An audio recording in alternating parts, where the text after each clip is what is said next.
All right. We will give the floor now kay Pastor Paino to continue our series of study and prayer. Okay po mga kapatid, magandang gabi po sa ating lahat, no? At maraming muling salamat sa Panginoon, no? Sa pagpapatuloy natin ng pag-aaral. Hindi man sa ako ang nagtuturo kundi sa lahat. I do believe the servant, no, itong platform na ito ay answer sa panalangin, no? Way back before pa ng pandemic o nung panahon pa ng pandemic.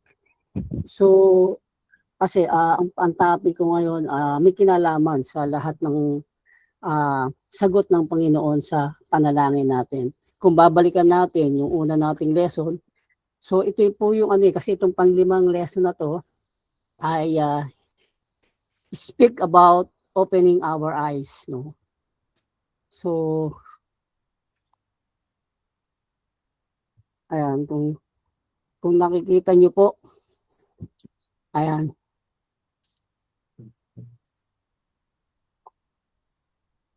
Ayan, yan po yung magiging topic po natin for tonight, opening our eyes. So open your eyes. No, sa start ng ating study, no, yung lesson 1 natin, ang topic natin is start asking. No, and the Lord teach us to start asking God to teach us to pray. No, yun ang palagi natin na re-remind sa atin because even though na matatagal na tayong Kristiyano, marami na tayong karanasan sa pananalangin, but still God wants us to act as a child who doesn't know how to pray, who doesn't know what we want, who doesn't know what we need, and we let God to to initiate yung will niya sa atin by starting the prayer, Lord, teach me to pray. Ayan. So sa second lesson natin is we're talking about get hungry or get thirsty sa presence ng Lord, sa presensya ng Panginoon.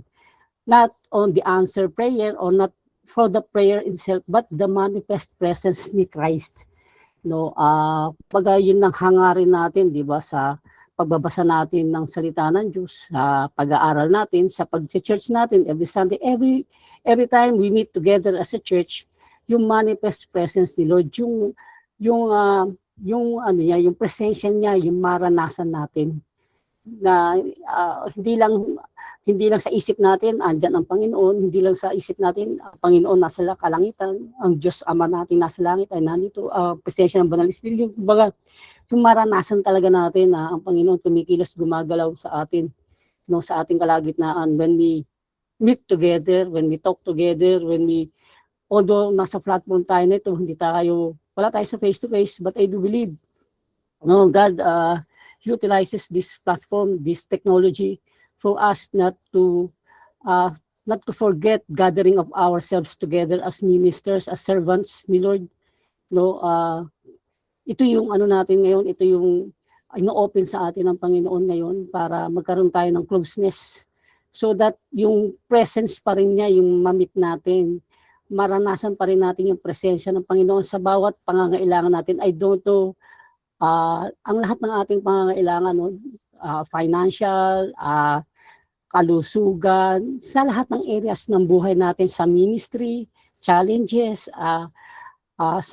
challenges sa ministry, challenges sa individual, maraming aspeto, no, at sa lahat ng yon, sa lahat ng areas ng yon, God wants to manifest His presence sa ating kalagitnaan. That's why God encourages us to start asking, to get hungry. And then sa third lesson natin is about repentance. Repentance is a gift of heaven for us to continually connect to God. Patuloy tayong makaroon ng connection sa Panginoon. No, repentance is a gift. No? At alam natin, diyan tayo nababago, diyan tayo naaayos ng Panginoon, diyan tayo iniaalay ng Panginoon sa kanyang kalooban. And then we start receiving. No? We start receiving, not just plainly asking, but in our prayers, andun yung ating enthusiasm to receive from God, no, last Sunday na nating napag-aralan. And then ngayong gabi is open our eyes. God wants to open our eyes on these things na ginagawa niya sa atin. I don't know kung naibigay sa inyo ni Pastor William yung link last time sa YouTube, I listened to it. And then part nito, no, yung part nung ano na yung teaching na yon is mai-include ko dito sa teaching na ito na opening our eyes. And before I continue, let us pray. Father God in heaven, Lord, let your Holy Spirit open our eyes, Lord.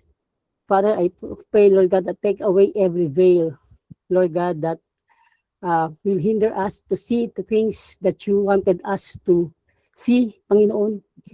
Makita, maranasan, Panginoon, magawa namin, Lord God, yung mga bagay na nais mo sa amin. Lord, start opening our eyes, Lord.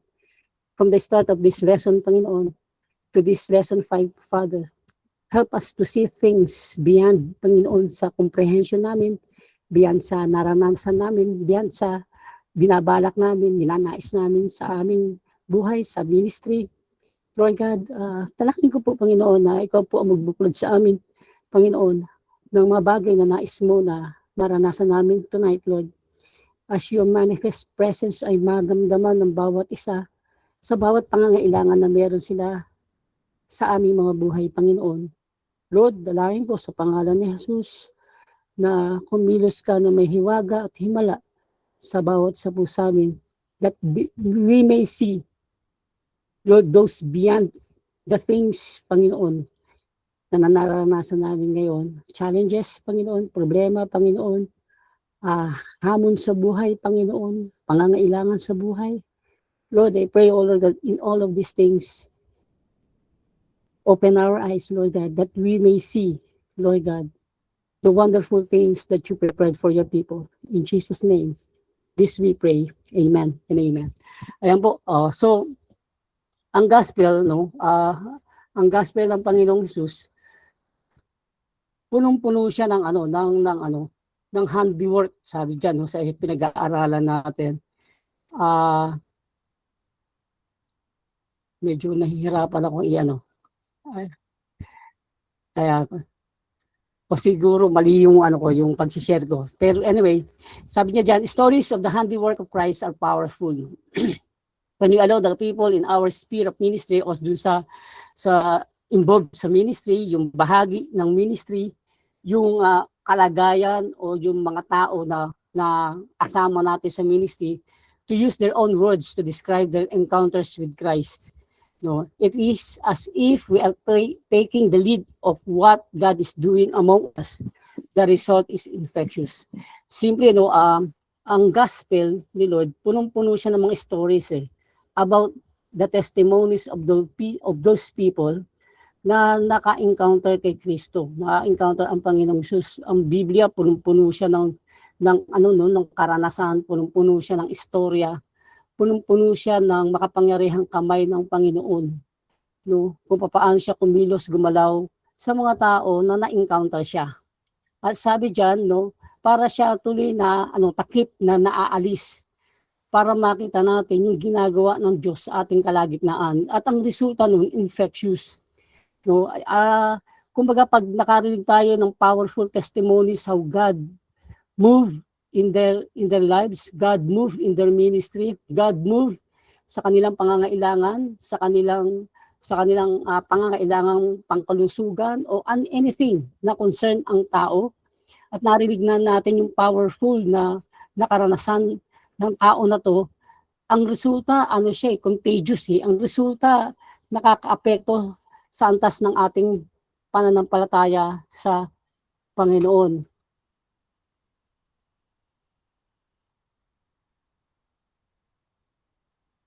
So, the power of stories in the Gospels, no? Many times throughout the Gospels, we see how Jesus leveraged people's stories to advance His kingdom and raise people's faith level. No, kumbaga, makikita natin dito, no, sa maraming katulad na banggit ko kanina, maraming istorya sa Biblia, no, mababasa natin kung paano ang Panginoon ginagamit din niya yung mga taong may istorya o yung mga taong merong testimonies to advance His kingdom at para matulungan ang tao na maitaas ang level ng kanilang pananampalataya. So that yung ating ginagawa para sa Panginoon ay magpatuloy, no? alam ng Panginoon, hindi ko siya lang ang kikilos at gagawa, hindi niya mari-reach out kasi limited siya eh. No, limited ang Panginoong Hesus at that time because He is in the human body. So He used people who have encountered Him para gamitin sila, para their stories, no, mag-advance ang kingdom ng Panginoon through them. So may dalawang stories po ako i-share sa atin, no, to see these things, no, para makita natin. Alam natin itong story ng the Samaritan woman in John chapter 4. Alam natin kung ano nangyari sa kanya. Alam natin kung ano yung nangyari. But we can see yung different things, no? Kung paano ang Panginoon nilift up ng Panginoon yung mata, o binuksan ng Diyos ang mata, no, ng woman na ito so that makita niya yung kung sino si Kristo sa kanyang buhay. So kung babalikan natin yung John chapter 4, no, sabi ng babae sa kanya, sa Panginoong Hesus, sa kanilang conversation, di ko na po babasahin ang buong storya, but tatalon po tayo sa verse 25. John chapter 4, verse 25, sabi nga ng babae, nalalaman ko pong dumating ang Mesayas. Nalalaman ko pong darating ang Mesayas, ang tinatawag na Kristo. Pagdating niya, siya ang magpapahayag sa amin ng lahat ng bagay.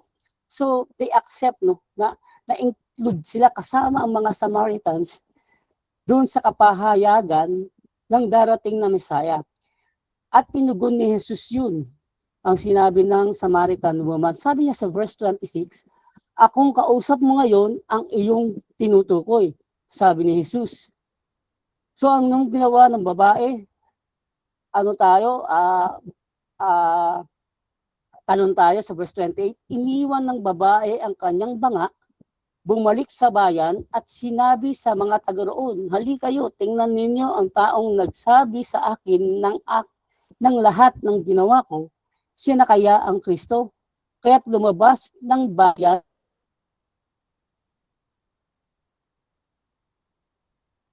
ang mga tao. Maraming Samaritano sa bayang iyon ang naniwala kay Jesus dahil saan? Sa patotoo ng babae. Sinabi niya sa akin ang lahat ng aking ginawa. Verse 40, kaya't pumunta sila kay Jesus at nakiusap na tumigil muna siya roon at tumigil nga siya roon sa loob ng 2 araw. Verse 41, at marami pang sumampalataya nang mapakinggan siya. Pagkatapos sinabi niya sa babae, naniniwala kami ngayon. Hindi na dahil sinabi mo, kundi dahil sa narinig namin siya.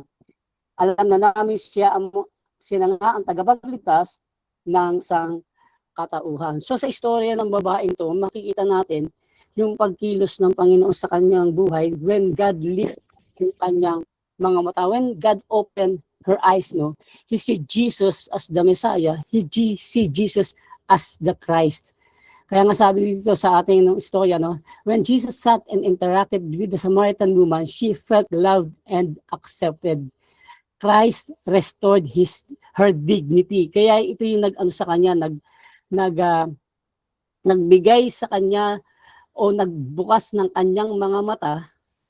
Kaya niya nasabi na siya si Kristo, na ang Panginoon ang siyang Mesaya, at yun na nagtulak sa kanya para ipamaylita sa bayan ang kanyang karanasan, ang kanyang encounter sa Panginoong Hesus. Because nakita niya ron ang pag-ibig, ang pagtanggap, ang restoration ng kanyang dignidad, no, sa kanyang encounter o sa kanyang pakikipag-usap sa Panginoong Hesus.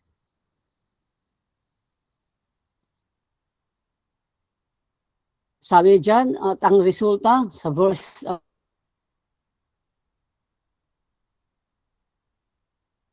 nabasa ko na ito kanina. Many of Samaritans went around believing him because of the woman's testimony. He told me everything I ever did. And then in John chapter 4, verse 441, and because of his words, many more became believers. So dito sa mga bagay na to, makikita po natin na very powerful yung testimonies, no, ng bawat isa ng iglesia. even our own testimonies, no, na ginagamit ng Panginoon yung ating mga karanasan sa Panginoon. Kaya nga sabi ko, kung babalikan natin yung from lesson 1 to lesson 4, ano yung binigay sa atin ng Panginoon? Ano yung naranasan natin sa Panginoon? Ano yung na-encounter natin? Paano ang Panginoon kumilos? No? When we start asking, anong sinabi ng Panginoon? Anong ginawa ni Lord? When we start to get hunger and thirst sa presence ni Lord, ano yung na-experience natin? When we start to repent doon sa, kasi being prayerlessness is a sin, di ba? Ang pagiging ang kawalan ng ating pagpananalangin, ano eh, kasalanan eh. So we repent on that prayerlessness. When we repent, then ano yung na-experience mo sa Panginoon? Ano yung nangyari sa atin na magbibigay sa atin to testify na ang Panginoon nga ito to. How God opened our eyes. How God, paano natin nakita yung pagkilos at paggawa ng Panginoon. Amen? And then we start receiving. Yung bagay na yun. Ako, ito lang, isang testimony lang, to justify, or not to justify, but to share with you the experience. Ako, minsan nahihirapan ako, anong oras ako mananalangin, anong oras ako magano. Ngayon, ginigising na ako ng Panginoon from 2 a.m. to 3 a.m. That range. Ginigising ako ng Panginoon, nagigising ako niya kahit anong pagod ko, kahit anong antok ko, magigising ako at that time. And that time, yung tawag sa akin ng Panginoon na manalangin. Pinare-remind sa akin ng Panginoon. Kasi I start asking, I start to get hungry. I start to repent on that prayerlessness. And I start to receive it. Yung bagay na nais na Panginoon sa akin. That's the starting point. That's the thing. No? Na may testify ko sa ginawa ni Lord do sa bagay in terms ng pananalangin and devotion sa Kanya. No, hindi man ako kasi madaling araw yan, hindi man ako maging malakas sa pagsamba, sa pag-awit sa Panginoon, but my heart, filled with songs of thanksgiving and praising sa Panginoon. So, sabi ko nga, itong lesson 5 is mostly, pagbubukas ng ating mga mata sa nais natin na gawin o ipagawa sa atin ng Panginoon, maranasan natin sa Panginoon. So kasi itong babaeng ito, nabuksan ng kanyang mga mata, naranasan niya. He feel loved, he feel accepted. She feels na yung kanyang dignity na nawasak dahil sa kanyang immoralidad na ginagawa at palinamumuhay ni restore ni Christ. At yun naging testimony niya. No, na sinabi niya na He told me everything I ever did, pero there's no condemnation, there's no judgment sa harapan ng Panginoon. Amen. That's why he testified. Kaya nga sabi niya sa verse 41, ang resulta, and because of his words, many more became believers. No, na-encourage sila, sino ba tong Kristo to? Nagkaroon sila ng parang ng pananabik na ma-encounter din nila, makausap din nila. Kaya nga nakausap sila na mag-stay si Jesus Christ doon sa kanilang bayan, sa Samaritan ng 2 days. And Jesus, pinaunlakan sila ng Panginoong Jesus.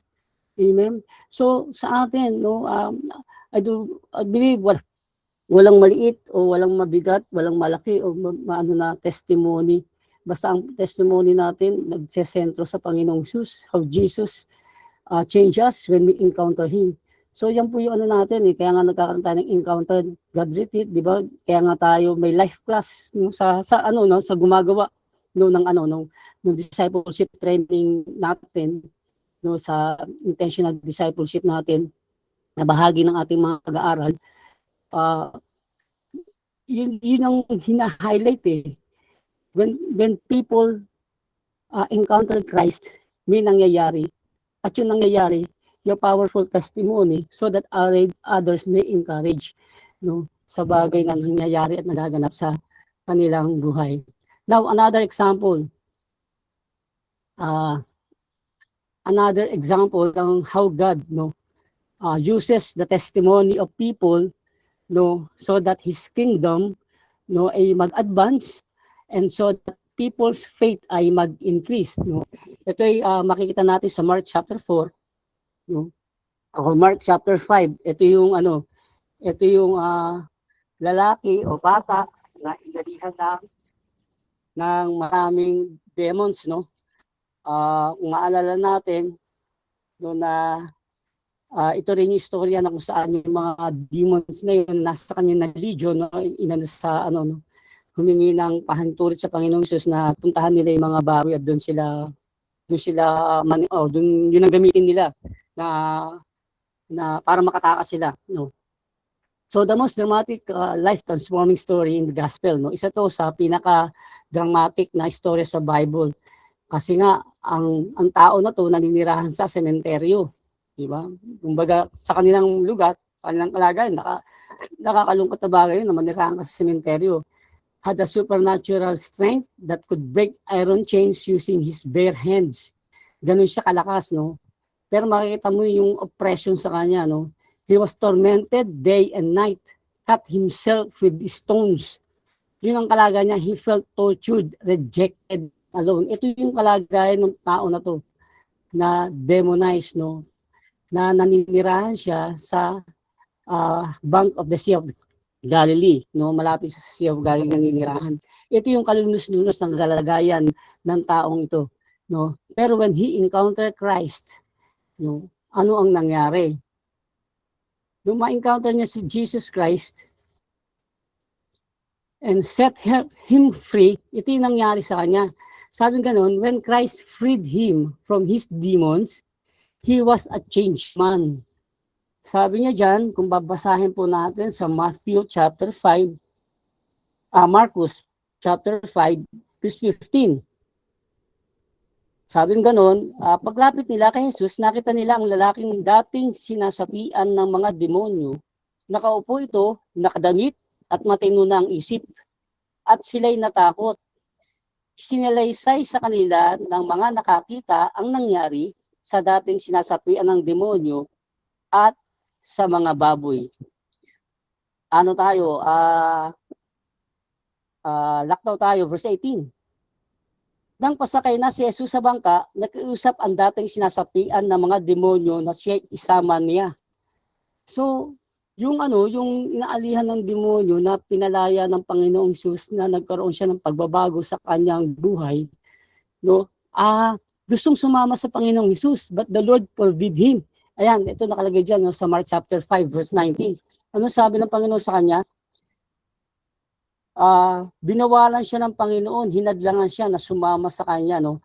Ngunit hindi pumayag si Jesus, sa halip ay sinabi niya sa lalaki, umuwi ka na at sabihin mo sa iyong mga kamag-anak ang lahat ng ginawa sa iyo ng Panginoon at kung paano siya nahabag sa iyo.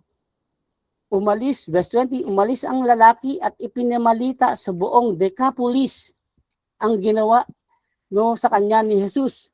Buong Decapolis, ano po yan fifth province, malaking probinsya po yan sa kanilang sa Palestine, no, nung kanilang kapanahon, no, di ba may ilang probinsya diyan sa napag-aralan, isa to, no, malaking probinsya o town, no, yung Decapolis na ginawa sa kanya ni Jesus at namangha ang lahat ng nakarinig noon. See how powerful our testimony when God opened the eyes, no, pinalaya niya, nabuksan ang isip ng tao, siya'y nabago, no. Hindi man may mga tao na hindi man ganito yung naging dramatic ang kanilang buhay, but when they meet the Lord, when they na-encounter nila si Jesus Christ, nagkaroon ng malaking pagbabago. At sa lahat ng nagkaroon ng encounter sa Panginoon, no, hindi man nagkaroon ng karanasan sa Encounter God Retreat, pero nung tayo ay nakakilala sa Panginoon, isinuko natin ang ating buhay. That's the first encounter natin sa Panginoon. And God opened our eyesight. Kaya andun yung, di ba, nung una tayo makakilala sa Panginoon, ang init-init natin na talagang ibig sabihin, walang makakahadlang sa atin. Ano man yung maging klima ng panahon, talagang gusto mo mag-share ng gospel, gusto mo i-share sa kapwa mo, gusto mo i-share sa kaibigan mo, sa pamilya mo. But dumadating ang panahon na it dies down di ba? Para siyang yung init, umaano siya di ba? Lumalamig siya. And yun ang ayaw ng Panginoon o yung hindi ano ng Panginoon, hindi ninanais ng Panginoon na mangyari yun sa atin. Amen. That's why mamaya sa pagpapatuloy ko, meron tayong gagawin. No, meron dapat tayong gawin. No, so that yung level of enthusiasm, level ng ating init sa Panginoon, hindi siya babawasan. Katulad nung tao na to, gusto niya sumama sa Panginoon, but the Lord changed his attitude.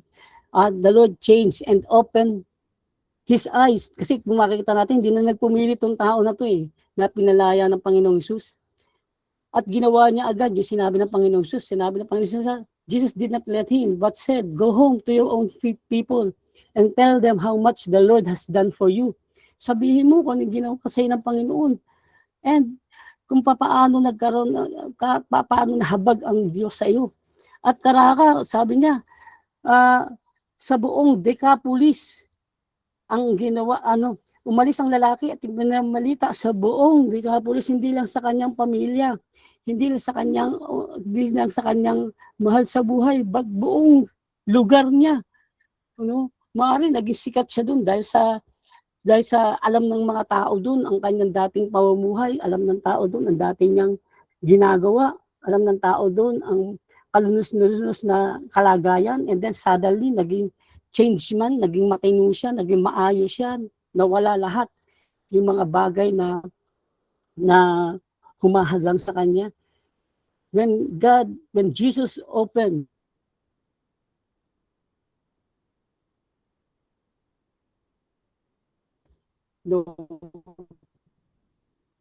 his eyes and freed him from the demons, yun ang response niya ng tao to.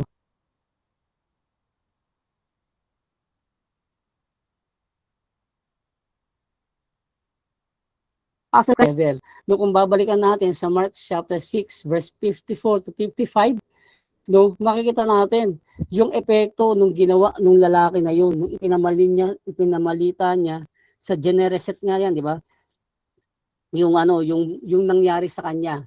Sabi niya doon sa Mark chapter 6 verse 54 to 55, as soon as they got out of the boat, people recognized Jesus.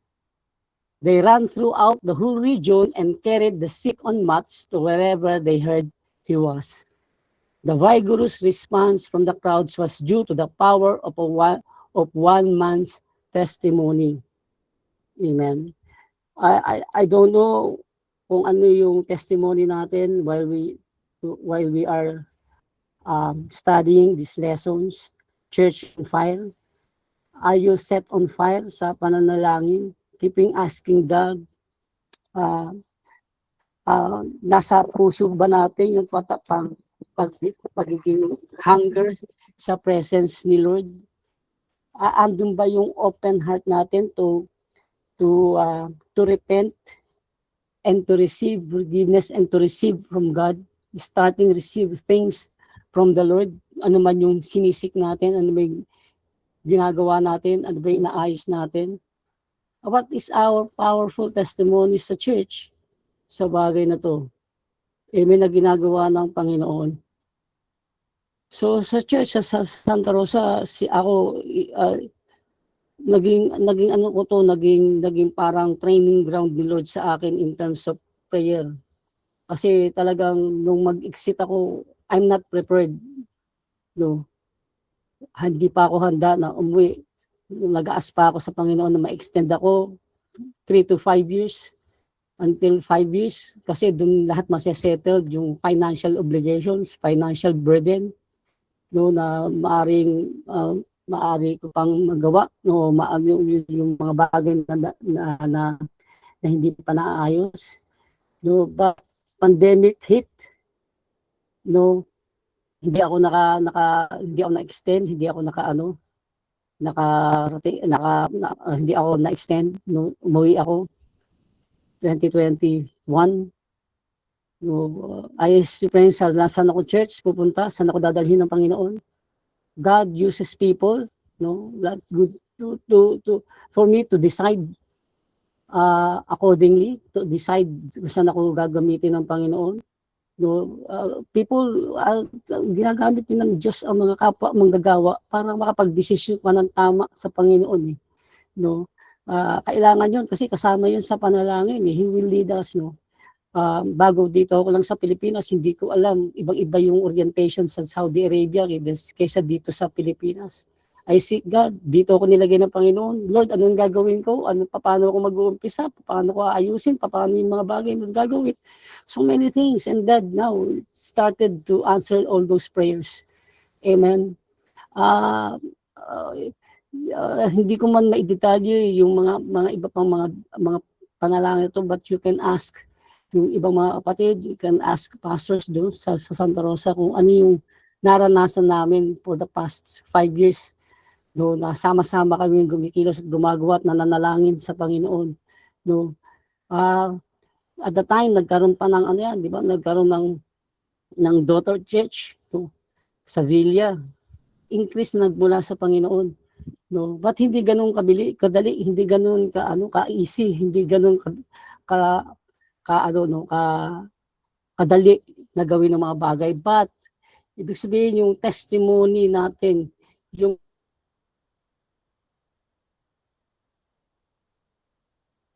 panalangin natin na sinasagot ng Panginoon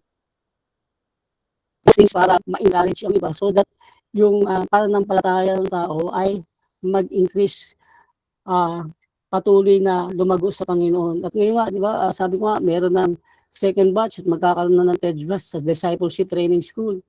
No? Sa mga susunod na batch, kung sa Bilya, mag-start na yan. No? Napakaraming trabaho na pinagagawa ng Panginoon. At nagsimula po yan, at do believe, sa panalangin natin dito sa servant, because this is what we wanted, to share our faith. Hindi lang tayo na mga ministers, na mga pastors, but the whole church will carry, the whole church will testify, the whole church will have boldness to testify their faith saan man sila naroroon. Amen, sa school man, sa work man, saan man. No, that's why ito yung ginagawa natin, we have trainings. Ito yung nagsimula because we start asking, we get hungry, we repent of the yung traditional na pamamaraan ng paghawak ng iglesia, yung traditional na natutunan natin. No, hindi ko sinasabing masama, hindi ko sinasabi pong hindi mabuti, but sometimes we acknowledge na nagkulang tayo sa bagay na pamamaraan ng Diyos na dapat natin na gawin, and then we receive things from God, how to do it, paano natin i-apply, paano natin aayusin. Kasi malaking financial burden to eh. Hindi to maliit. No, na financial na burden, no. Malaki yung but we receive sa Lord eh. No, that's why ito nga sabi ko, we have to open our eyes sa doing ni Lord, sa ginagawa ng Panginoon, no, sa ating mga buhay. At no ba to partial na testimony, I do believe, mga kapatid, meron kayong mas powerful na nakaranasan sa atin. That's why God wants us. Ito yung application ng natin. As God opens our eyes, should have a God journal. No, bahagi yan no ng ating ginagawa sa natin no sa SOL1 no. May part diyan talaga na sinasabi sa bukuan lesson 2, yung cultivating our relationship with God, yung book of dreams no. Itong masasabi ko, this is a book of dreams. Ano to? When you hear God's word and when you see God at work, you want to have a place to write it down. Ito, bahagi ito doon sa na-share ni Pastor William na na testimony ng isang lady, no. I don't know, I forgot her name, no.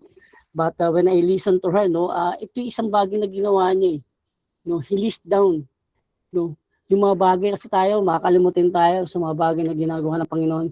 So you have to list down yung mga bagay na ito.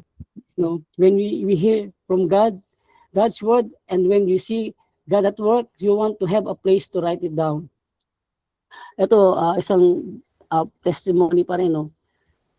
When started there no, sa Santa Rosa, No, nakita ko yung pangangailangan na, Lord, yung place na to, kailangan ng ganito, kailangan ganyan. Yung church dapat maigawa, matapos, ma-construct. Nagbigay kami ng planning na 3 years, in 3 years time, start yung construction. But God directed us no sa ibang bagay na gagawin. We settle first yung settlement, we settle first yung mga pangailangan sa NHA para magkaroon ng ng formality sa pagmamay-ari o kanino ipapangalan yung unit, yung house. So naiba yung naiba yung unti-unti ang Panginoon inaano niya nire-lay down niya ano yung dapat unahin, ano yung dapat na gawin. No, ako nag-expect ako, sabi ko nga Lord, parang mapapahiya ba ako dito? Nagbigay kami 3 years time, umpisahan, pero until now, sa end na kami almost ng 3 years time. No, but may ibang pinagagawa pa ang Panginoon eh. Kaya nga ito, we need to, kumbaga, we need to list down yung bagay na narinig natin sa Panginoon. At natutuwa ako sa Panginoon kasi andun yung pangunawa ng mga kapatid eh. No, na they understand these things na ginagawa. No. So anong benefits niya? Agad journal benefits or sa anong po natin, sa lesson natin sa School of Leadership, Book 1, Lesson 2, Book of Dreams.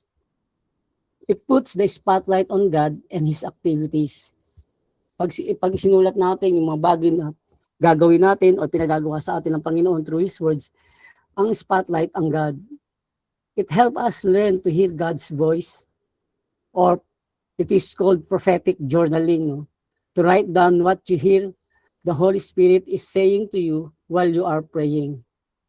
It helps us learn how to recognize what God is doing around us. No? Naunawaan natin, natutunan natin, na-recognize natin kung ano ang ginagawa ng Panginoon sa ating kalagitnaan. No, sabi nga sa John chapter 5, no, katulad doon sa ginawa ng Samaritan experience, chapter 5, verse 19, no, gusto ko pong i-share sa inyo yan. Ano sabi niya? Kahit sinabi sa kanila ni Jesus, pakatandaan ninyo na walang magagawa ang anak sa kanya ang sarili lamang ang nakita niya ginagawa ng ama, ang siya lamang niyang ginagawa. Ang ginagawa ng ama ay siya rin ginagawa ng anak. It helps us to learn how to recognize what God is doing around us. Ano bang ginagawa ng Panginoon sa ating kalagitnaan?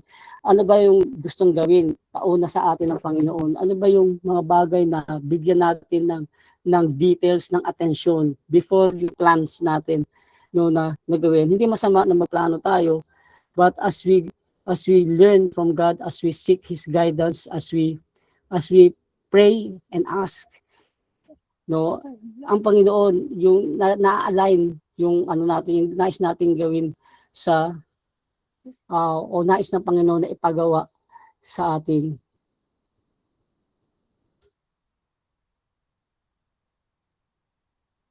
Let us remember, a journal is not your story. It's God's story. It's where we record the activity of God. Writes only 2 things, God's work and God's words. No, kaya nga dito, kaya nga sa lesson 5, ang title niyan is Open Your Eyes. No, hindi buksan natin yung mata natin sa gustong pagawa sa atin ng Panginoon at sa kanyang salita. Kasi yun ang magiging direction natin sa ating buhay. No.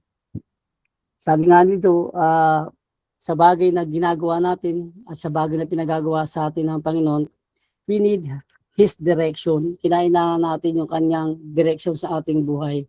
And I do believe, nandun na tayo, no, sa servant, no, nandun na tayo sa pinagagawa ng Panginoon. Nandun na tayo na sa ninanais ng Panginoon na gawin natin.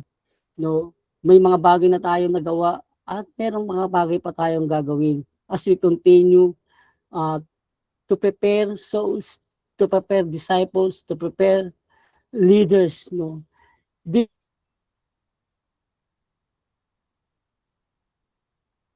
is God's story in our life. This is the story na isusulat natin sa pangalan ng Panginoon. His words na sinusunod natin to go and preach His gospel and mobilize His people, mobilize His church. No, lastly, sa lesson 5 na ito, no, open your eyes. So sabi dito, action step, start your own personal God journal in which you can write the works and words of God. Ano ba yung pinagagawa ng Panginoon? At ano ba yung sabi ng salita ng Panginoon? Remember, sa Samaritan woman, remember sa demonized na kinalaya ng Panginoong Jesus. Nagbigay ng instruction si Lord sa kanila and they follow it. Yun ang sinundan nila, yun ang ginawa nila.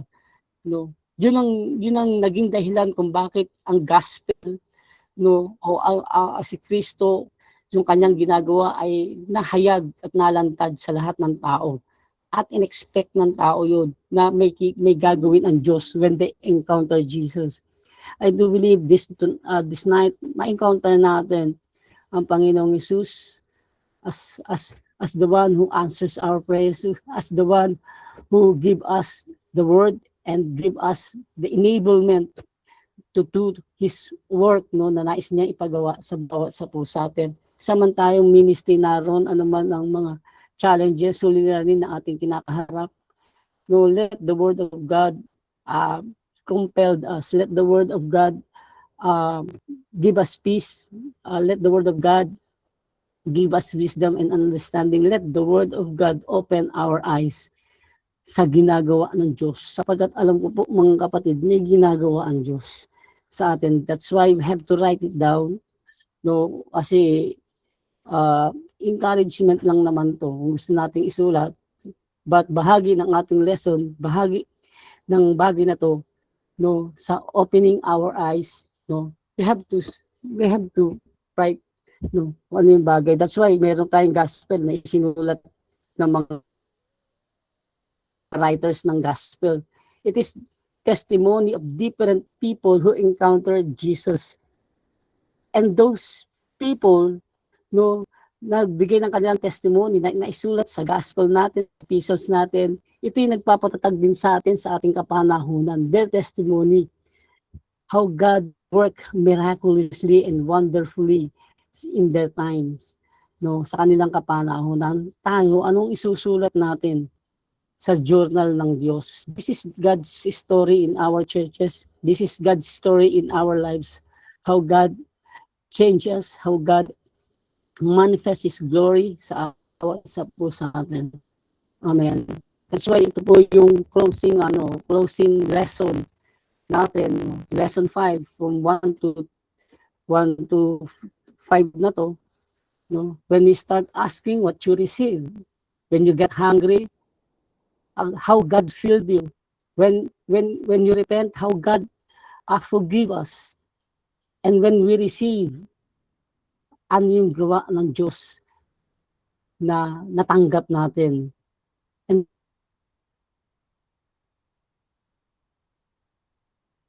then let us open our eyes because God is moving sa servants of the Most High God. So let us pray. Father God in heaven, Lord, maraming salamat ang Panginoon. I believe, Lord, nasa amin may testimony, Lord God, great things na ginagawa mo sa aming churches, sa bawat kapatid, Panginoon, bilang bahagi ng gawain, Panginoon. Lord, and even sa platform na ito, Panginoon, sa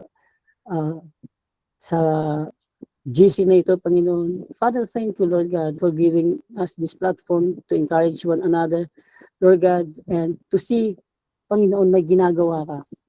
Lord God, sa anumang anyo ng aming buhay, sa anumang sitwasyon ng aming buhay, may ginagawa ka, Panginoong Jesus.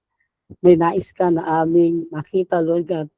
Lord, I pray in Jesus' name that you lift up the veil of our eyes, that may we understand. That's what you said in 2 Corinthians chapter 3, verse 16, Lord. But whatever it turns to the Lord, the veil shall be taken away.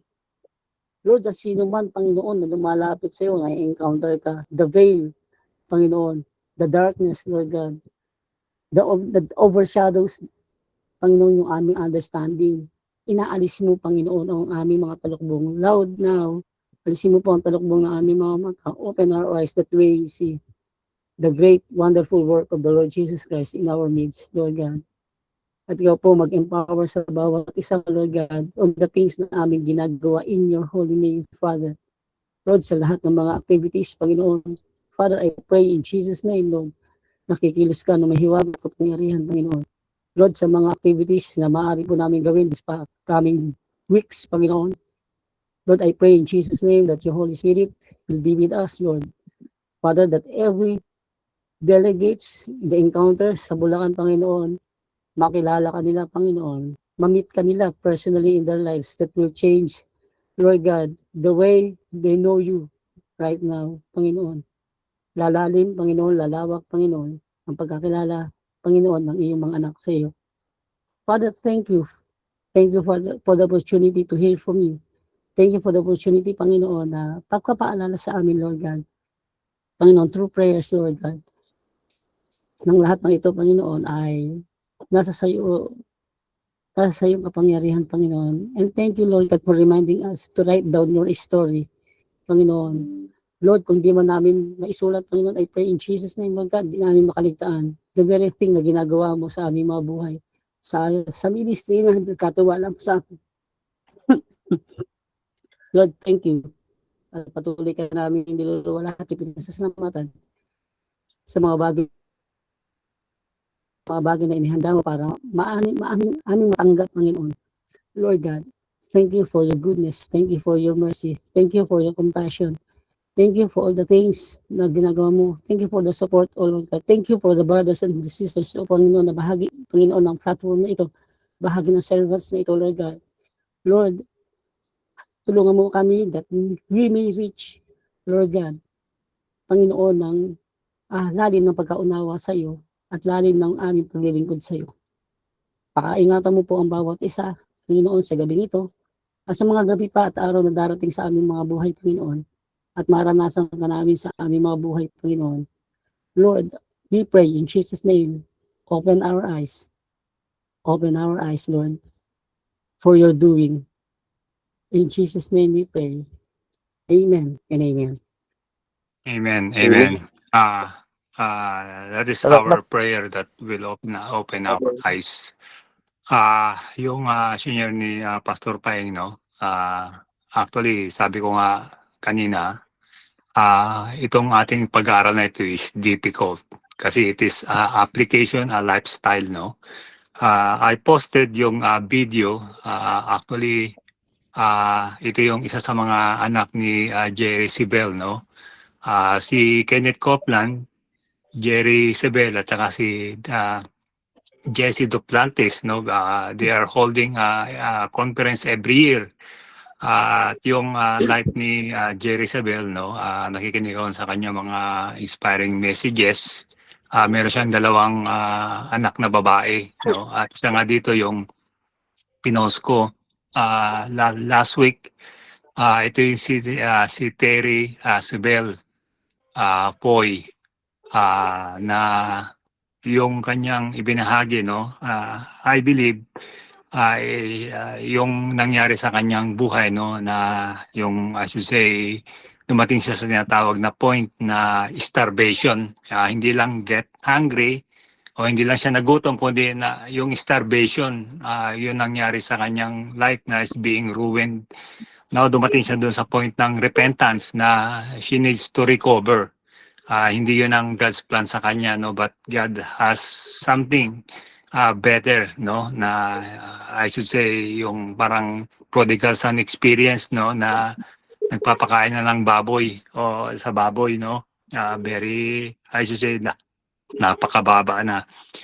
Dito yung senior niya, no, regarding doon sa kanyang pag-spend ng time sa Panginoon, of course na merong pen at merong siyang tinatawag na notebook, no, to record the things na nare-receive niya sa Panginoon, no. At ito yung isang bagay, no, sabi ko nga, whenever we spend time with Jesus, no, merong ini-impress sa atin o merong sinasabi ang Panginoon, ibig sabihin, there's no one who knows our lives and our family and our ministry except Jesus.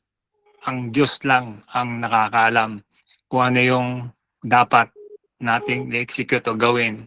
And whenever we spend time, doon pa lang natin nabibigyan ng space that Jesus will speak to us. At kinakailangan nga isulat natin, no? We put it into writing, no? Merong tinatawag na journal. At sabi ko nga yung ginagawa sa AGR na journaling, no? Ito yung maging part ng ating buhay na hindi lang tayo nagko-comply sa requirements, but it will be a part. At kailangan po yon, no? Yung tinatawag na repentance. Ibig sabihin, change yung tinatawag na lifestyle. Meron tayong mga bibitawan, no? Itong, I should say, ating pong ginagawa, no? Katulad yung kay Pastor Paeng na nagbago yung kanyang lifestyle in a sense na between 2 to 3 in the morning, ginigising na siya ng Holy Spirit to pray. No? That's one thing, no? Ngayon, sabi ko nga, meron tayong i-give up, meron tayong isusurrender, no? Maaaring siguro, sabi ko nga parang yung kinakain natin, ano ba yung kinakain natin? Baka we are eating junk food kaya hindi tayo nakakaroon ng tinatawag na pagiging hungry, no? So we need to dump it. Kailangan alisin natin siya, no? We need a wholesome, nutritious food. Katulad yung, sabi ko nga, yung tinatanim ni Pastor Ronald na talong, no? Organic siya. Healthy yan, walang pesticide, walang as you said, fertilizer, no? What I'm saying is yung wholesome food. Nangyayari lang yan when you spend time sa Panginoon, no? Talking to Him and yung spending time with His Word. At yun po, the Lord will going to impress something in us sa ating buhay, probably yung mga maling attitude natin o mga maling, I should say, bagay na ating ginagawa to correct it. Then, sa ating family, no? At of course, sa ating ministry, yung ating ginagalawan na iglesia. At it's very important, kaya nga, itong ating pinag-aaralan to is not a head knowledge. It is not another information, no? It is about a life-changing experience sa ating Panginoon na kung merong tayong hindi tama na ginagawa, dapat iayos natin siya. It means yung ating time, what we are doing with our time. Ayan po, kailangan, ibig sabihin, merong priority ang Panginoon sa ating time. Kung we want to get from Him, we need to spend time with Him. So yun po yun. Kinakailangan po. Kaya nga, we need to go back doon sa video na ating na-post sa ating grupo, plus itong tinuturo ni Pastor Paeng. Kaya nga, dito, nagkaroon ng tinatawag na, as you say, compliments, no? Yung video na yan sa tinuturo ni Pastor Paeng na open your eyes. Ibig sabihin, dito, no? Na yung impact nito na whenever yung tinatawag na encounter sa Panginoon na it's very important, no? Na everyday is like an encounter sa Panginoon kasi alam po natin no, in Genesis na kaya nga kinreate ng God ang man is for him na to be with men and men to be with God. So it means it is every day. Kaya nga dito ating makikita nito no yung walking with the Lord na wherever we are yung ating location no yung ating connection sa Panginoon, it's there no na part na siya ng ating buhay o ng ating lifestyle. Yung kaya kinakailangan kung ano yung dapat natin baguhin natin yung tinatawag na repentance, yung pagbabago ng isip, yung pagbabalik loob no na do sa tinatawag na yung righteousness, kung ano yung mabuti o matuwid para sa atin. upang tayo ay of course lumakas. Kasi nga, if we are eating junk food, it means it doesn't give us nutrition. So kinakailangan natin ng tinatawag na whole food o yung healthy food for us na manaris tayo spiritually. And that is, of course, the Word of God and spending time sa Panginoon, no? So that we can receive marinig natin yung kanyang tinig. Mayroon siyang tinatawag na tinuturo sa atin in every day of our life. Kaya nga, we are being nourished. We are being nourished. Ayan po.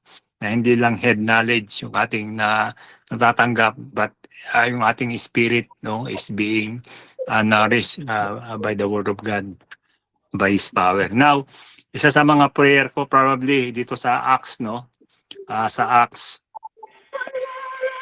chapter 10, ito yung simula ng ministry, no, na they reach out Gentiles, no, yung nangyari kay Peter na nagkaroon siya ng trance, nakita niya yung mga different animals, yung mga, I should say, mga forbidden to eat, yung mga unclean animals, and he refused. Then later on, after that trance, dumating yung tatlong Gentiles, no, yung servant ni Cornelius na dalawa, at saka yung kanyang sa mga sundalo niya, at siya ay pinakakaon from Joppa to Caesarea.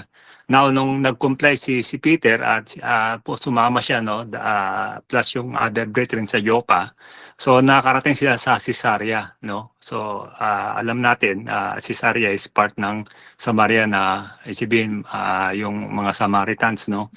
And yet doon sa trance ni Peter, na sa kanyang vision, no, naunawaan niya why God gave it to him, no? So it means God is accepting hindi lang Jew kundi pati Gentiles. Now, nung pumasok na siya sa bahay ni Cornelius, si Cornelius nag-invite din ng mga relatives niya tsaka friends, no?